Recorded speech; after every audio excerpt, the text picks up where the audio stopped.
Bueno, muy buenas tardes a todos, bienvenidos, bienvenidas a esta tarde de viernes que por fin nos da tregua, ¿no? La borrasca Martiño y tenemos el tsunami de Damián María Montes, que es mucho más beneficioso y que trae muchas más buenos frutos, ¿no?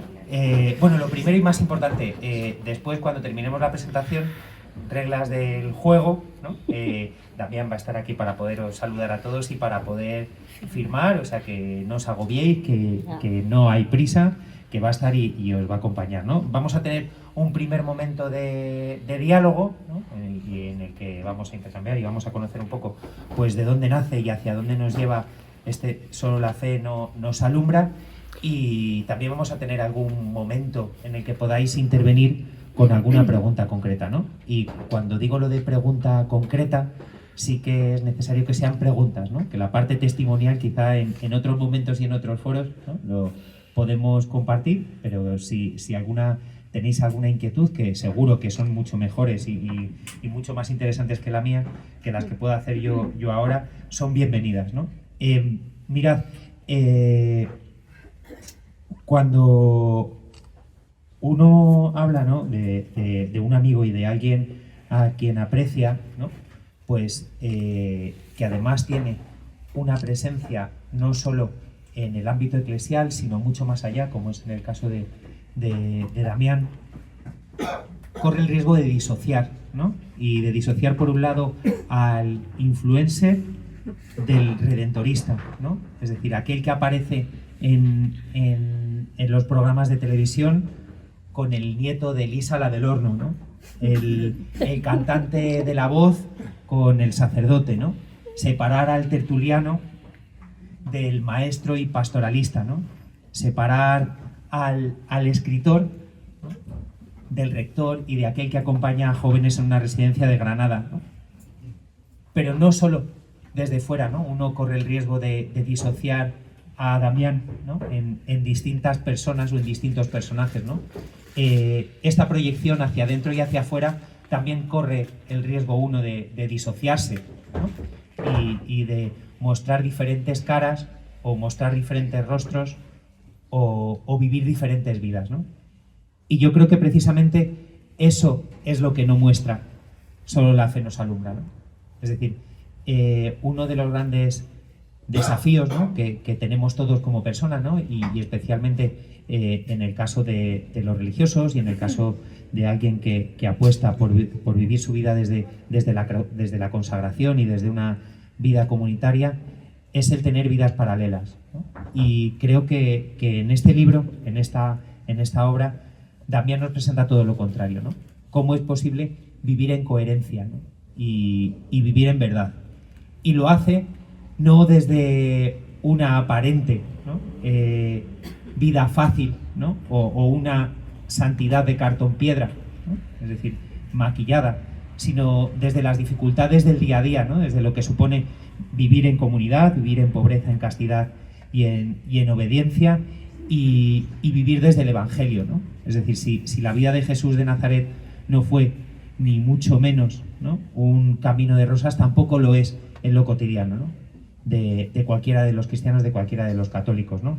De ahí esa propuesta que nos lanza desde el libro, de ese ejercicio de la fe en la vida cotidiana, ¿no? Es decir, y no lo hace, ¿no? ni con cilicios, ni fustigándose, sino desde una de las claves que nos da ahora el Papa Francisco, pero que emanan directamente del Evangelio, ¿no? Que es esa alegría del Evangelio, ¿no? Si algo caracteriza a Damián, ¿no? Es que es capaz, ¿no? de transmitir con su voz y con su vida, y digo con su voz lo mismo en un altar que en un escenario, que en una reunión comunitaria, esa verdad del Evangelio, ¿no? Que no deja de ser otra cosa que la verdad de las bienaventuranzas, ¿no? Y esas bienaventuranzas que nos invitan hoy por hoy, ¿no? A estar en las periferias que él también conoce muy bien, ¿no? En las periferias del santuario del Perpetuo Socorro de aquí de Madrid, aunque aparentemente sea la zona más céntrica de Madrid, pero también tiene mucho de periferias existenciales y reales, a todas esas periferias que él toca precisamente en todos los espacios donde él se ha hecho presente, ¿no? en el ámbito de la universidad y con su investigación sobre Federico García Lorca, en el ámbito de las artes escénicas y en el ámbito de los medios de comunicación, ¿no? Con los peajes que eso también conlleva, ¿no? De haters, de quienes no comprenden. Hay una llamada, y no sé si a lo mejor es del Papa Francisco. Es la hora de llamar a gafas, así que... Es la hora de llamar, ¿te imaginas? Así que, pero bueno, pues eso, desde esa invitación, ¿no? Y desde esa llamada a la que sí respondió en su momento con un sí gigante Damián, pero que se concreta en síes pequeños en el día a día, pues es como abrimos este diálogo, ¿no? Y sí que quería empezar precisamente ese diálogo, pues desde el inicio, ¿no? Es decir, ¿cómo nace? Es decir, ¿en qué momento se te ocurre, si es que se te ocurre a ti, solo la fe nos alumbra, o es que a alguien se le ocurre ir a buscarte a ti para hacer realidad solo la fe nos alumbra? Bueno, tiene el origen de esta obra tiene, yo diría, dos caminos. Uno oficial, y digo el oficial porque está aquí Teresa, que es la editora, y tengo que decir el oficial. El oficial es una llamada de teléfono, un mensaje, se ponen en contacto conmigo desde Grijalbo y quieren editar una obra en un lenguaje sencillo, una obra que teniendo un fondo religioso pueda ser accesible a todo tipo de personas, tengan fe o no la tengan, y que además pues recoja también de alguna manera pues mi propio testimonio de vida, ¿no? Ese es el oficial. Y digo, podría haber otro camino extraoficial que sería, es una obra que nace de la propia vida, ¿no? Desde hace mucho tiempo, pues aquí recojo algunas anécdotas de experiencias de misión, o de cuando estaba aquí en el santuario de Madrid o en Aluche, bueno, pues depende, ¿no? Por esos sitios por los que he pasado, que me han marcado como religioso y que me han forjado también, ¿no? en la fe. Por eso diría que ese puede ser otro inicio de la obra, ¿no? Porque tiene también pues mucho de testimonial o de anécdotas, pequeñas anécdotas con las que se van iluminando algunos capítulos. ¿Qué es lo que no vamos a encontrar aquí? Lo que no. Me gusta mucho esa pregunta de ¿qué no es? Lo que no vais a encontrar en Solo la fe nos alumbra es un tratado de teología. No es un tratado de teología. Lo que no vais a encontrar en Solo la fe nos alumbra es un tratado de doctrina. No es un ejercicio de catequesis ni de doctrina. No es un libro doctrinal, no es un libro catequético y no es un libro de teología. Y me parece muy importante subrayar esto porque entender el porqué de cada obra pues nos lleva a comprender mejor el fondo también, ¿no? De cómo se ha escrito. Esto pretende ser un itinerario pastoral, para los que tenemos introducción al lenguaje religioso, ¿no? Un itinerario pastoral, y para los que no tienen introducción al lenguaje religioso, un itinerario espiritual de vida, ¿no?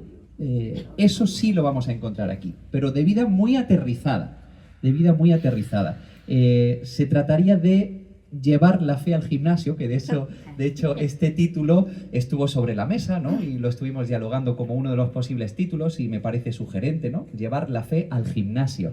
Y esa es la intención del libro, llevar la fe al gimnasio de la vida, la fe aterrizada en la vida cotidiana, con sus avatares, con todo lo que nos conlleva vivir, ¿no? Por eso encontraremos una serie de temas pues que afectan a nuestra vida muy cotidianamente. Claro. ¿Y cuáles son esos básicos para vivir la fe? Esos ahora pues está muy de moda lo de los tips, ¿no? ¿Qué tips hay que tener claros para vivir la fe en ese día a día y para aterrizarla en el día a día? Claro, pues yo diría al principio del libro, que está estructurado en forma de camino, de hecho al inicio del libro digo, si me lo permites, al lector, ¿no? Si me lo permites, y os lo digo ahora que estáis aquí, si me lo permitís, os tomo de la mano, ¿no? Nos tomamos juntos de la mano para caminar juntos por el camino de la vida. Ese es el itinerario del libro, un camino espiritual que va desde el nacimiento hasta la muerte, y como somos cristianos, un capítulo más que es la vida eterna. Añadimos también la posibilidad del más allá. Bueno, pues los fundamentos sobre lo que se estructura todo aparecen en una introducción que yo he llamado los esenciales para el camino, y serían 3.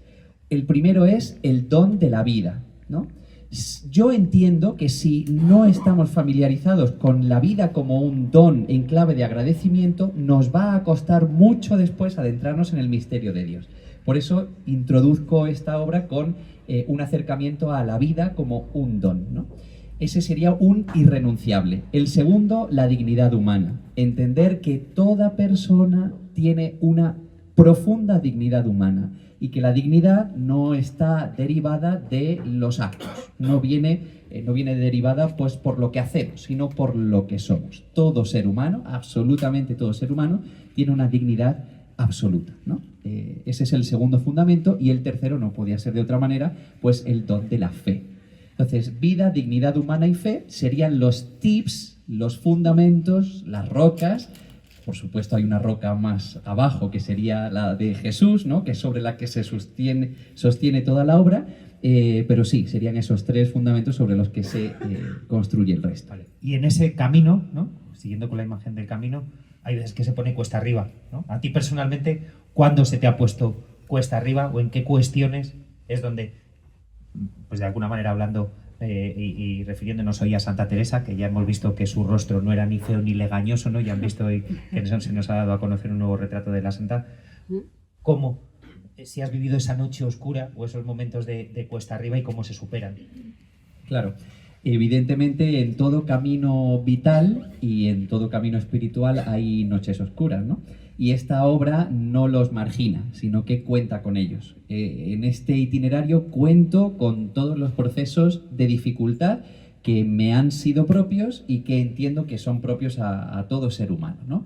Dificultades como pueden ser, bueno, pues, por ejemplo, el acceso a Dios, a la idea de Dios, ¿no? Si yo no entiendo o no comprendo que Dios es un Dios que ama, que es un Dios Padre misericordioso, pues tendré dificultades para acceder a ese misterio de Dios. Si no entiendo que Dios es Trinidad, tendré dificultades, ¿no? Pero luego dificultades más cotidianas, como pueden ser pues la dificultad para rezar, para serenar el cuerpo, las prisas y demás. Hay un capítulo dedicado a la oración, que es muy experiencial, ¿no? Pues que incluso propongo una especie de itinerario desde la relajación y la respiración hasta la contemplación en sentido más pleno, ¿no? Pues, o la adoración, ¿no? Como vivimos los cristianos. Dificultades, pues muy cotidianas. No sabría decirte una en concreto, sino todas las que nos asaltan en nuestro día a día. Incluso, ¿no? Es decir, abordas temas que hasta hace poco, ¿no? O quizá hasta el pontificado del Papa Francisco eran líneas rojas, ¿no? Es decir, o temas tabúes, y que han dejado de serlo. Es decir, como lo es los temas vinculados a la sexualidad. No sé si la Iglesia ha estado muy preocupada en exceso de los problemas de cintura para abajo y se ha olvidado de los problemas de cintura para arriba, que son los vinculados más con el corazón. Bueno, en esta obra, como es un texto que pretende iluminar con el don de la fe la vida cotidiana, no podía prescindir de la realidad sexuada que somos, ¿no? Todos los seres humanos nos habita una realidad sexuada. Efectivamente, esos capítulos quizá sean los que más dificultad he tenido a la hora de escribir. ¿Por qué? Pues lo conocemos, estamos en un contexto que nos conocemos, ¿no? Yo quería evitar en esos capítulos en concreto dos perspectivas. Una, la perspectiva rigorista, ¿no? En la que no se puede hablar de este tema porque absolutamente todo es pecado. Y otra, la vía que San Alfonso María de Ligorio llamaría la vía laxista, ¿no? Lo que hoy podríamos decir relativista, ¿no? En la que, bueno, pues no pasa nada, todo vale, todo es bueno, ¿no? Bueno, pues ni una ni otra, ¿no? Yo me pregunto al inicio de ese capítulo sobre el amor y la sexualidad si hay una posibilidad evangélica, si podemos salir de ese impasse, ¿no? Si hay algo que decir a la luz del Evangelio. Y lo que propongo en ese capítulo es un abrazo, ¿no? Un abrazo a la realidad sexuada, iluminado por la teología del cuerpo de San Juan Pablo II, que observa la sexualidad como algo diseñado por Dios para el ser humano, pero luego intentando buscar también algo de sentido, ¿no? Para mí la clave de ese capítulo, quizá un poco más conflictivo, que estoy convencido de que no lo es, porque he intentado de que sea un capítulo muy elegante, ¿no? Pero la clave para iluminar ese capítulo ha sido el sentido, llenar de sentido el aspecto sexuado del ser humano, ¿no? Y bueno, creo que, humildad aparte, creo que lo he logrado en el sentido de que al leer ese capítulo o releerlo después, pues me parece que puede ayudar a muchas personas, ¿no? A no entenderse como en un espacio oscuro o en un espacio sin sentido, ¿no? En esa idea también del pecado, ¿no? Y remitiéndome otra vez a Teresa de Jesús, ¿no? Al presentar la vida cristiana como un camino de perfección, ¿no? Hay para muchos que, uno, esa perfección implica que eres pieza de museo, ¿no? Es decir, que eres intocable o que de alguna manera solo es perfecto aquello que está inmaculado, es decir, que ni se mancha ni se embarra, y en cambio tú lo que presentas en el libro es un cristianismo del día a día, ¿no? De que para ser creyente, ¿no? Para ser seguidor o discípulo misionero de Jesús de Nazaret hoy, hay que estar con las botas puestas y hay que abajarse, ¿no? Es decir, ¿cómo se rompe con ese tipo de clichés, ¿no? Apuntabas tú ya antes, ¿no? Que dependía mucho de la imagen de Dios que tiene uno, pero cómo se rompe con esa idea del camino de la perfección como aquello que aparentemente es sin mancha. Sí, ahí hay detrás una perspectiva, digamos, antropológica, ¿no? La concepción que tenemos como cristianos del mundo. Y hay dos acercamientos fundamentales. Yo he seguido el de la tradición de iglesia al que pertenezco, que es San Alfonso María de Ligorio, los misioneros redentoristas y toda la teología moral redentorista, ¿no? Que observa el mundo no como un lugar de perdición, ¿no? Hay una perspectiva, para que nos entendamos, hay una perspectiva que observa el mundo como lugar de perdición del que tengo que escapar para ser santo, ¿no? Y la perspectiva redentorista no ha sido esa nunca, desde el inicio, desde nuestra fundación, nunca ha sido esa. Ha sido, el mundo es un lugar precioso, maravilloso, querido por Dios, creado por Dios, diseñado por Dios.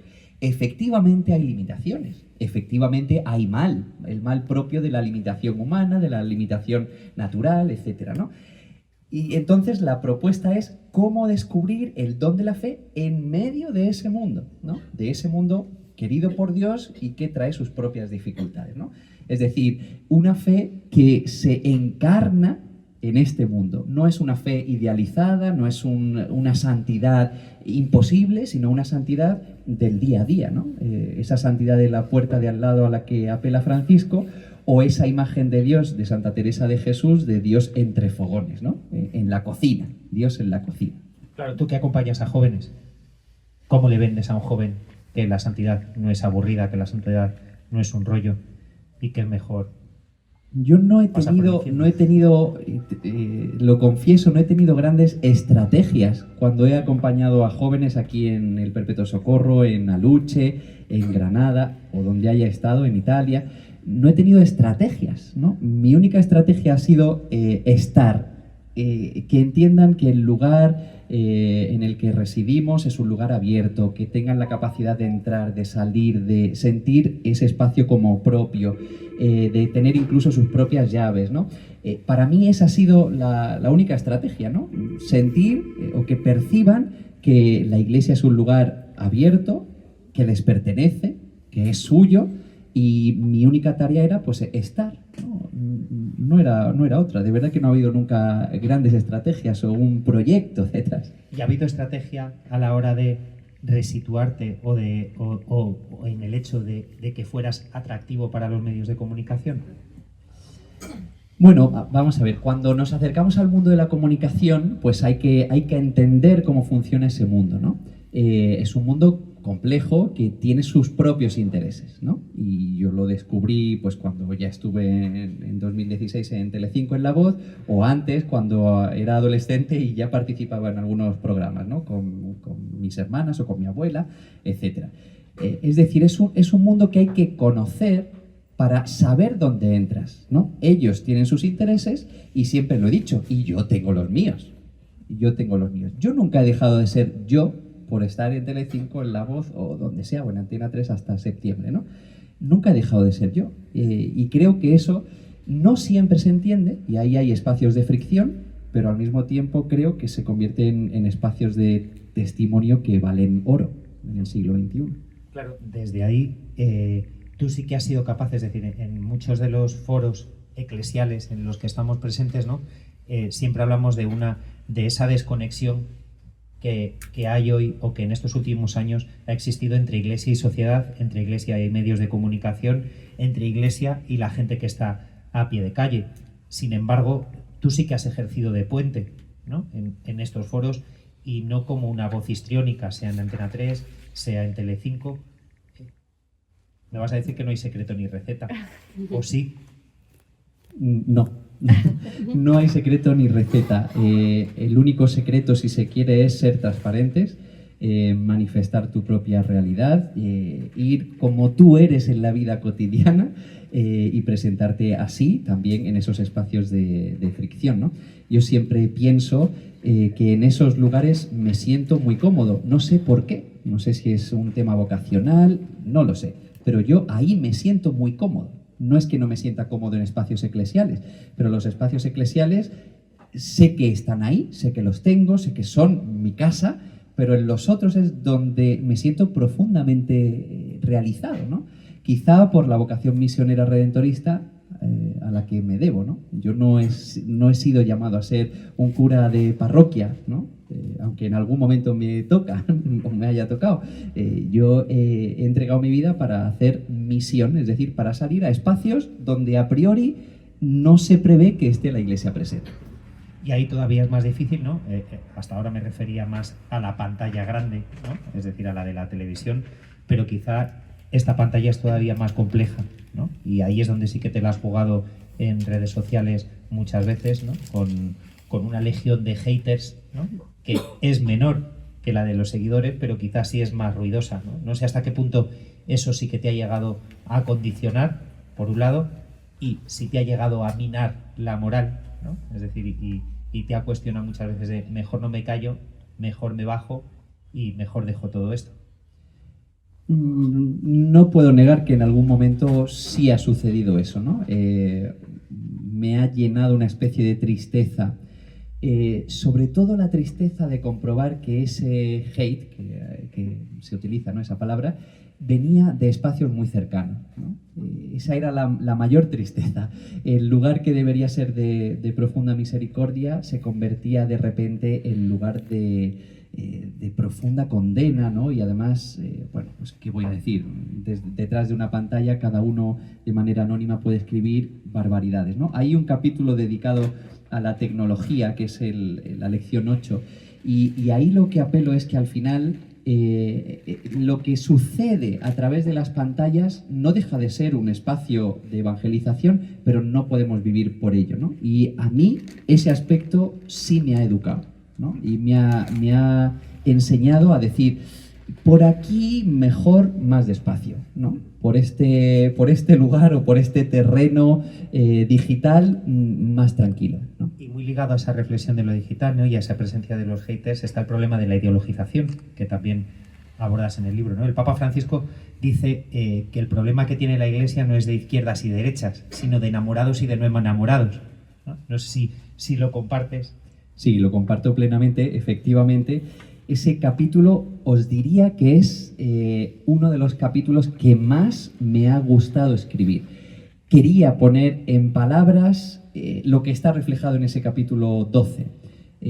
Quería que las personas entiendan que al ser cristianos, ¿no? El que se llama discípulo tiene que salir, tiene que hacer el esfuerzo por salir de esa lucha de ideologías, ¿no? El cristianismo está llamado a salir de ahí y lo tenemos tremendamente difícil, ¿no? Porque todo nos empuja a situarnos allí o allí, ¿no?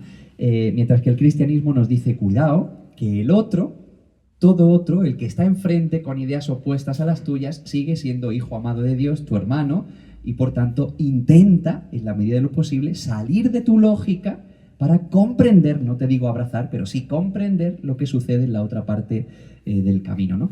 Eso me ha gustado mucho escribirlo, primero porque lo creo firmemente, porque lo he intentado en mi vida siempre, no ser ni de aquí ni de allá, sino de Cristo, y ser de Cristo es muy complicado. El 13 de marzo de 2013, en torno a las 5 de la tarde, cuando los cardenales votaron por última vez al que iba a ser el próximo papa y salió elegido Jorge Mario Bergoglio, se acercó a él el cardenal Jumes, un cardenal brasileño, y le dijo y le susurró al oído: no te olvides de los pobres, ¿no? Tú tampoco te has olvidado de los pobres en tu libro y les dedicas otra lección. Exacto. No hay un itinerario cristiano que pueda marginar el ámbito de la pobreza. Primero, porque para Jesús, y esto los que me han escuchado en predicación me lo han oído 1000 veces, para Jesús la mirada del pobre era privilegiada, ¿no? Lo vemos actuando en su vida cotidiana, acercándose especialmente a los márgenes, ¿no? Y criticando duramente a los que viven en otro espacio, ¿no? En esos espacios más cómodos, ¿no? Por tanto, no puede haber un libro que hable de espiritualidad cristiana que margine la realidad de la pobreza y la solidaridad. En la medida en la que entendemos que nuestra vida está para ser dada a otros, también en la medida de lo posible nuestros recursos, pues estamos realizando más y mejor el ideal del Evangelio. Hay quien disfraza o intenta autojustificarse atendiendo a lo que se llama una pobreza existencial para no tocar de verdad la pobreza real. Sí, puede ser, y esto lo he dicho en alguna ocasión también, ¿no? Que hay una especie de pobreza que es la que realizamos para tranquilizar nuestra conciencia, ¿no? Cuando me acuerdo perfectamente de ese día, cuando iniciábamos un grupo de voluntariado aquí en la parroquia del Perpetuo Socorro de Madrid, una de esas formaciones que tuvimos al principio versó sobre esto, ¿no? No hagamos esto para tranquilizar nuestra conciencia.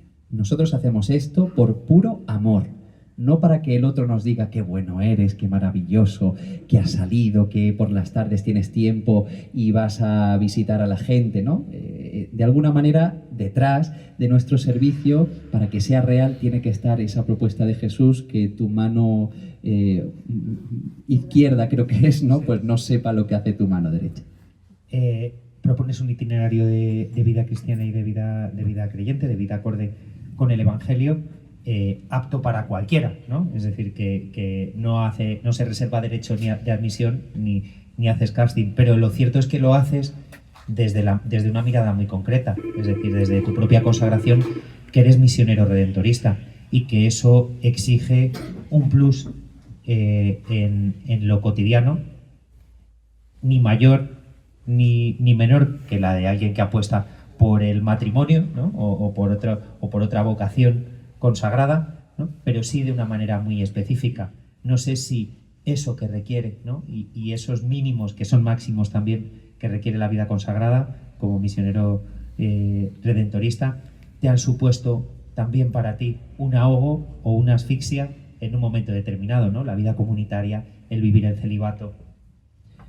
Bueno, vivir en comunidad no es tarea fácil, no es tarea fácil para nadie. Vivir en comunidad exige una grandísima humildad y un gran trabajo personal para acoger al otro y para decir, bueno, pues el Señor es el que me lo regala como hermano. Yo no lo he elegido, pero Dios me hace vivir con estos hermanos, ¿no? Y tengo que descubrir en ellos la grandeza, ¿no? Y eso no es tarea fácil en absoluto, ¿no? Apelabas a esa tradición redentorista que ilumina este libro.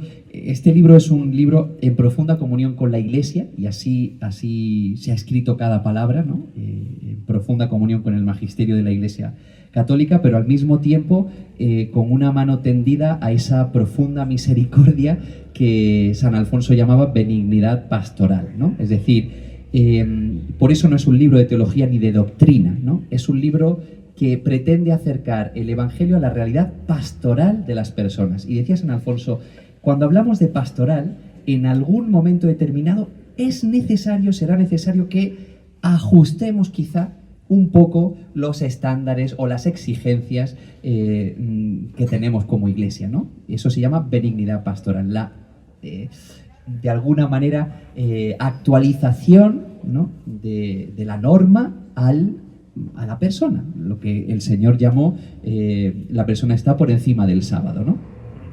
Y eso es quizá lo que ha hecho el Papa Francisco y que no ha sido entendido en determinados espacios. Totalmente. Desde que el Papa Francisco inició su pontificado, yo siempre he dicho que parecía un Papa redentorista. Lo hemos dicho los que estamos en nuestras comunidades, ¿no? Parece un Papa redentorista. Evidentemente es jesuita, pero compartimos esa línea de iglesia. Yo creo que a Francisco la Iglesia le sabrá agradecer su ministerio, su pontificado, cuando pasen los años. Y para mí quedará, sin duda, como el Papa de la Misericordia. Papa de la Misericordia porque convocó un año jubilar, Papa de la Esperanza en este año del jubileo, que aunque es ordinario, él ha elegido el tema y el fondo, y que de alguna manera esa esperanza está también presente en el libro. ¿Qué es y qué no es la esperanza? La esperanza es optimismo, es alegría, es un momento de subidón. ¿Qué es la esperanza cristiana? Eso es, la esperanza es la que ilumina la última parte del libro. Para que entendáis, como he dicho antes, me detengo desde el nacimiento, es decir, el don de la vida, hasta la muerte, y afrontamos la problemática, la cuestión de la muerte. Pues después de la muerte hago una síntesis en 2 capítulos que he llamado Puerta Santa de la Esperanza, ¿no? Cómo iluminar el misterio de la muerte con ese más allá en el que nosotros creemos. Me preguntabas qué es. Lo que aparece claro en el libro es que la esperanza, en perspectiva cristiana, es una persona, ¿no? Es Jesús, es a la que entregamos nuestra vida y por la que estamos dispuestos a atravesar el umbral de la muerte cuando nos llegue de manera natural, ¿no? Sabiendo que Él está ahí como un Padre bueno que nos abraza. Porque es más fácil, o aparentemente es más fácil, ¿no? Y salen múltiples encuestas y demás, que los jóvenes crean en el horóscopo o en la reencarnación, ¿no? Es decir, y aparece en muchos de los sondeos que hace lo mismo el CIS, que la Fundación Santa María, es fácil creer en la reencarnación y es difícil creer en la vida eterna y en la resurrección. ¿Cómo darle la vuelta, si es que es posible darle la vuelta a eso, o es tan misterio que no es? Sí, se le puede dar la vuelta. Hay otro capitulillo en el que hablo de la oración, en el que, y en el del silencio también lo dejo caer, ¿no? Estas prácticas que la gente, pues, digamos, frecuenta, ¿no? El yoga y demás, que yo no demonizo, para que sepáis, pues este libro no demoniza nada, simplemente expone con claridad pues la propia vivencia cristiana, ¿no? Pero sí dice en ese espacio de la oración que esas prácticas son más fáciles porque no exigen a la persona una apertura al misterio de Dios, ¿no? Mientras que la esperanza cristiana se ilumina en definitiva por una apertura a un misterio, ¿no? Al misterio de no tenerlo todo controlado. Y en eso conecta incluso con el capítulo de las ideologías, ¿no? No lo controlamos todo, sino que estamos abiertos pues a un Dios que nos invita a comprender que hay algo de misterio también en cuanto nos rodea. Y en este repaso del libro, y antes de dar paso a las preguntas, no me resisto por preguntarte, ¿qué es la soledad no deseada de la que hablas? Ese es un capítulo que he escrito escuchando a la gente, y especialmente en el sacramento de la confesión. Me he encontrado a lo largo de mi vida a muchas personas que se duelen, que sufren, ¿no?, con este misterio de la soledad, ¿no? La soledad no deseada, no es la misma que la soledad que alguien elige, ¿no?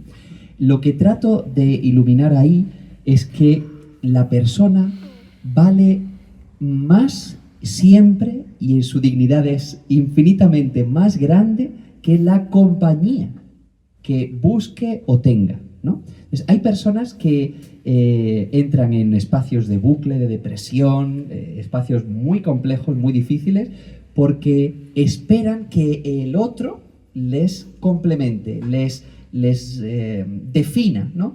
Y es lo que intento decir en ese capítulo sobre la soledad no deseada, es que hay que salir de esa dinámica. El otro no es el que me define, el otro es el que se convierte en compañero de viaje para la vida, ¿no?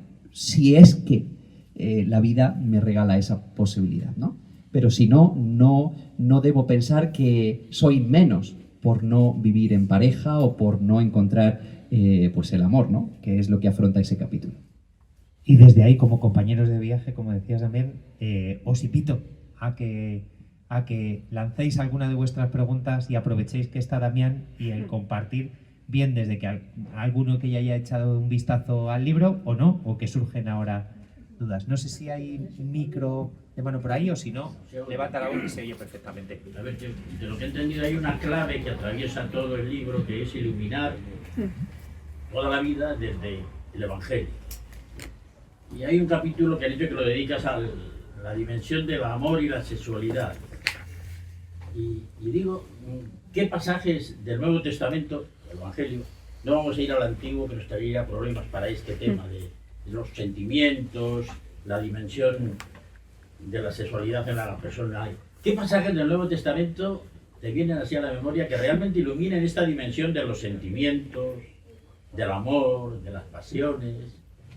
¿Qué pasajes? El capítulo, gracias por tu pregunta. El capítulo sobre el amor y la sexualidad, de hecho, está fundamentado en la carta a los Corintios, ¿no? Y de hecho así aparece citado ese himno al amor de San Pablo. Y a partir de ese himno al amor de San Pablo, pues hago una especie de meditación sobre el amor y la sexualidad, intentando que sea la palabra sentido la que se cuele entre líneas para que pues pueda sustentarse esa realidad desde una visión evangélica, ¿no? Que viene a decir ese capítulo en definitiva que el amor por sí solo ya es exigente.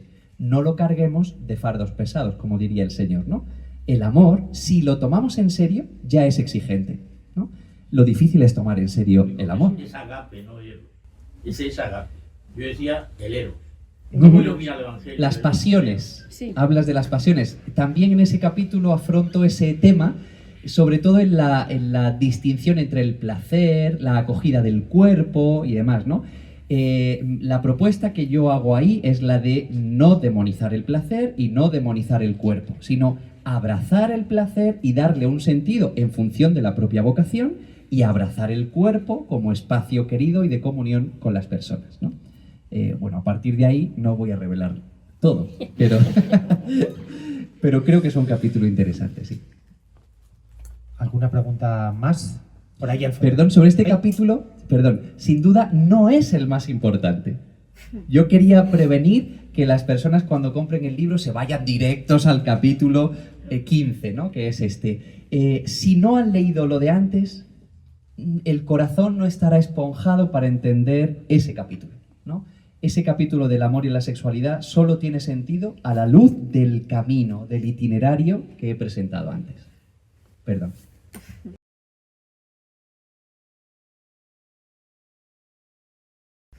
Muchas gracias por tu pregunta.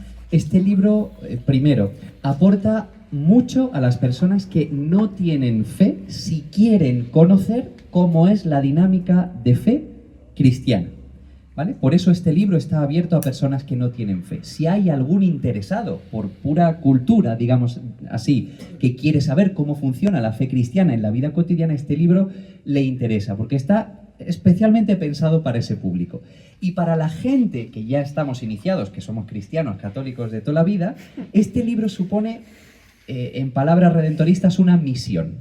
Una misión. Es volver a los fundamentos, reenamorarse de los fundamentos para ir dando sentido y madurando en la fe a lo largo de la vida. Se pueden tener 60 años y empezar de nuevo a ser niño espiritualmente. Por eso cuando defino esa etapa de la infancia espiritual digo, cuidado, que no se corresponde esto con la edad, que hablar de infancia espiritual no tiene nada que ver con ser un niño, ¿no? Tiene que ver con volver a ser niño espiritualmente. Y para eso podemos tener 70 años, 80 o 90. Por aquí arriba, en la tribuna.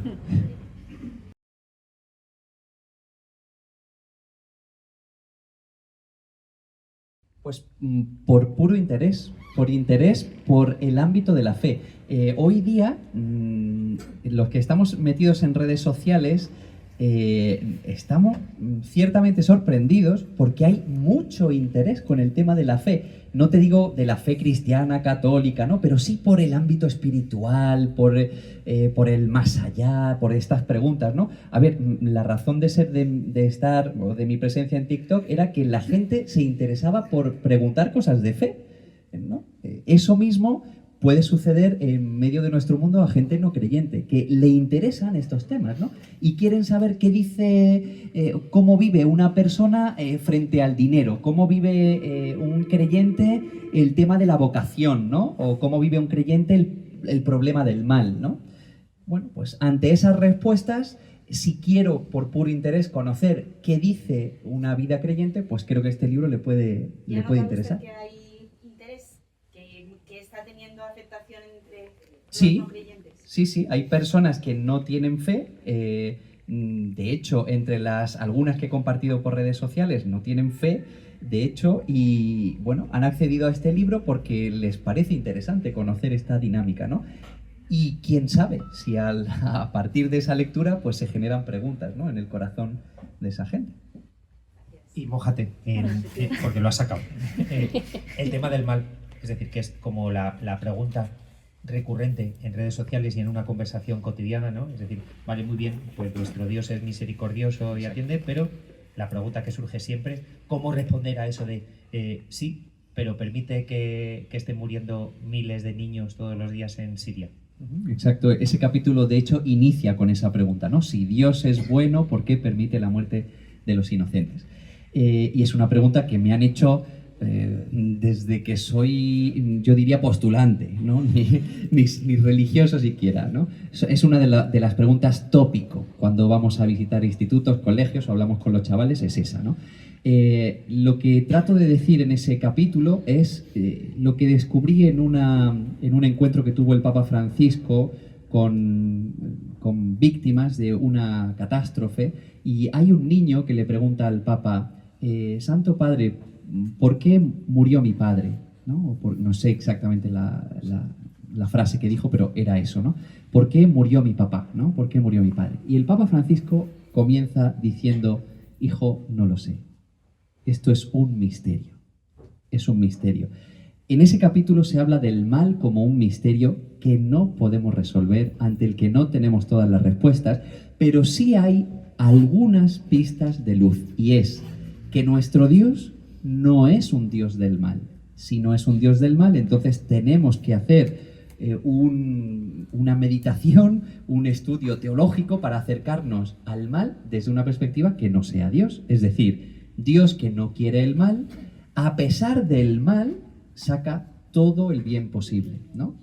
Por eso ahí pues aparecen esas frases típicas de los funerales o de encuentros así de duelo o de luto, ¿no? Que, bueno, pues es que Dios lo ha querido, ¿no? No, yo siempre me he rebelado ante esas frases, ¿no? Porque nos demuestran a un Dios que quiere la muerte, y el Dios en el que creemos no puede querer la muerte, es un Dios de vida. Otra cosa es que de la muerte inevitable Dios proponga espacios de salvación, espacios de resurrección, como así creemos. Pregunta como sacerdote, para ti, que yo no lo soy.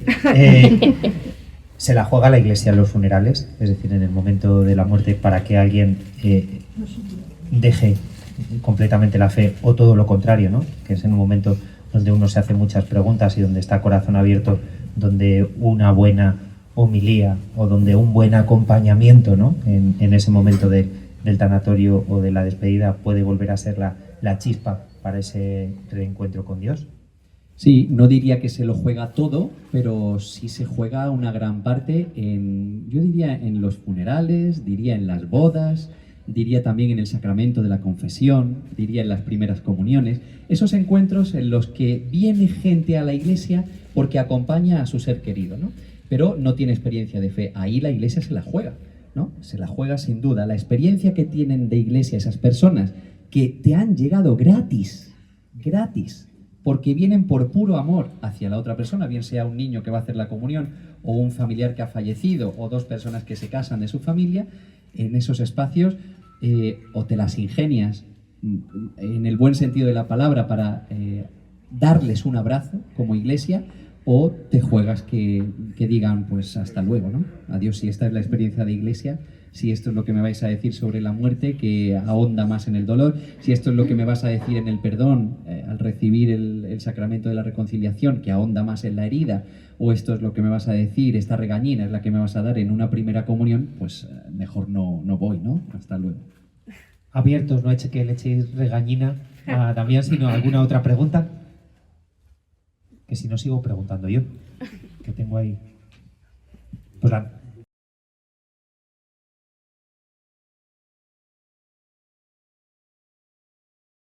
Ser neutro, realmente. Eso lo veo claro. No hablo de neutralidad en ese capítulo, ¿no? Ese capítulo, perdón, creo que es profundamente comprometido. Lo que sí, y trato de iluminar, es que el cristiano, no estoy diciendo cualquier persona, estoy diciendo el discípulo, el que quiere seguir los pasos de Jesús, tiene que evitar adentrarse en esa dinámica del mundo que es de confrontación, ¿no?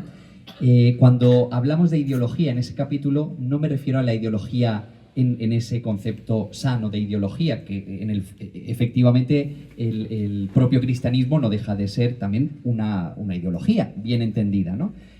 Sino que hablo de los excesos, ¿no? Hablo de los excesos en la ideología. Y lo que propongo ahí es que el cristiano, el que quiere ser discípulo, tiene que hacer un esfuerzo por salir de esa dinámica para ser libre, para ser de Jesús, para ser de Cristo. Y entonces, en una cuestión estaré de acuerdo aquí porque es evangélico, y en otra cuestión estaré de acuerdo allí porque es evangélico, ¿no? No me ciega la ideología del mundo, si se quiere decir así, sino que me mueve el amor al seguimiento de Cristo, ¿no? Y eso exige una gran valentía para decir, cuidado, que yo no soy ni de aquí ni de allí, soy de Jesús. Y eso significa que en algún momento, y es lo que le pasa al Papa Francisco, en algún momento le dan los de aquí y en otro momento le dan los de allí, ¿no? Porque está profundamente comprometido con el Señor, es mi parecer, ¿no? Es mi parecer. Habría una pregunta por aquí delante. Bueno, en realidad son tres, pero a lo mejor Bueno, pues vamos a intentar... Tipo test. Titular. Lo primero, enhorabuena y felicidades por el libro, por la trayectoria, y yo me siento afortunado de conocerte, porque pasé por aquí, que vivo relativamente cerca, vi el cartel anunciador, y sinceramente te tengo que decir que lo que has presentado aquí es mucho mejor de lo que me imaginaba al ver el título y la portada del libro, ¿no? Muchas gracias. Pues tres preguntas muy rápidas que me da la sensación de que no tienen respuestas rápidas. Primera sería, ¿crees que estamos asistiendo a un renacimiento de la Iglesia después de una muerte de la Iglesia católica en el mundo? Una. Dos, ¿cómo ves el tema de la pastoral del rico? No ya ese pasaje del Evangelio del joven rico que se aleja entristecido porque le dice Jesús, ahora lo que te falta es venderlo todo y seguirme. No. Dejando ese caso extremo, vamos a decir, ¿cuál es tu opinión en relación con lo que podría o debería hacer la Iglesia en general para no caer en el error de decir Jesús solo o predominantemente se dedicaba a los pobres? A mí me ha aprendido que era mucho más importante que los pobres, que eran mucho más numerosos que los ricos cualitativamente era mucho más importante la pastoral de Jesús con los ricos. Y la tercera es, muy poco personal, por tanto no contestes y dices, ¿qué porcentaje crees que tiene en la elección de tu vocación como redentorista y como sacerdote católico la influencia de tu familia personalmente? Porque te adelanto que tengo una intuición y me puedo equivocar totalmente, absolutamente. Esa intuición es que, en tu caso concretamente, no es tan importante como en la inmensa mayoría de los casos. Ya está. Pues por algo. Sobre la primera pregunta, yo diría que no tengamos miedo, no tengamos miedo. La Iglesia no va a morir. La Iglesia no va a morir, ¿no? Yo no comparto esa dimensión, esa idea de que la Iglesia está fatal, va a morir. Si ha muerto, ya ha pasado. La muerte ya le ha pasado, de verdad. Estoy sin duda convencido de que está renaciendo. Y no lo digo para que suene bien en un titular aquí entre cristianos. No, lo digo por convencimiento y por la observación de la realidad. El tema religioso en general, espiritual en general y católico en particular está renaciendo otra vez. Y está renaciendo con formas distintas, digamos, una fachada diferente, ¿no? Unos lenguajes distintos, de acuerdo, pero está renaciendo. No tengamos miedo. Y además, si muriese en Europa, que no va a morir, que digo que está renaciendo, renacería por Asia, ¿no? O sea, la Iglesia es de Dios y Dios hace el resto. No tengamos miedo. Sobre la segunda cuestión, que tenía que ver con con el joven rico, Bueno, yo diría la pastoral de los ricos, sí. En el capítulo en el que hablo de pobreza y solidaridad, no demonizo a los ricos tampoco.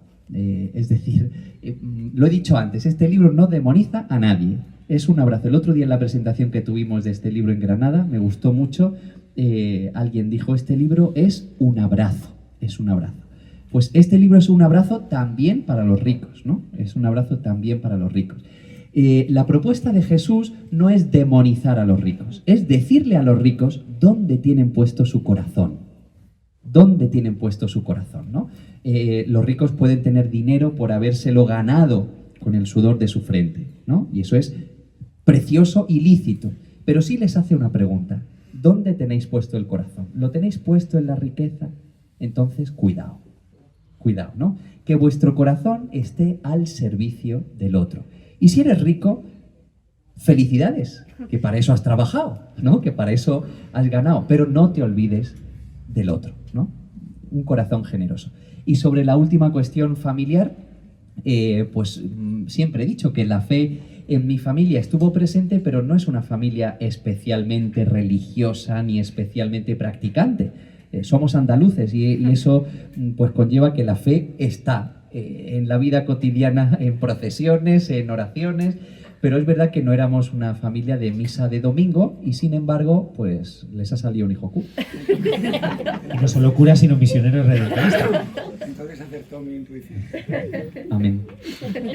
Bueno, pues desde ahí, ¿no? Y dando fe, ¿no? Yo también doy fe, como sucedió en Granada, de que este libro, de que solo la fe nos alumbra, es verdaderamente un abrazo. El Papa Francisco, ¿no? Que le hemos tenido presente, ¿no? Y al que seguimos teniendo presente en estos días complicados, ¿no? De su estado de salud, dijo en la Jornada Mundial de la Juventud de Lisboa, y a partir de ahí ha sido también uno de los mantras que repite continuamente, que la Iglesia está abierta para todos, todos, todos, ¿no? Y repitió varias veces ese todos, todos, todos, ¿no?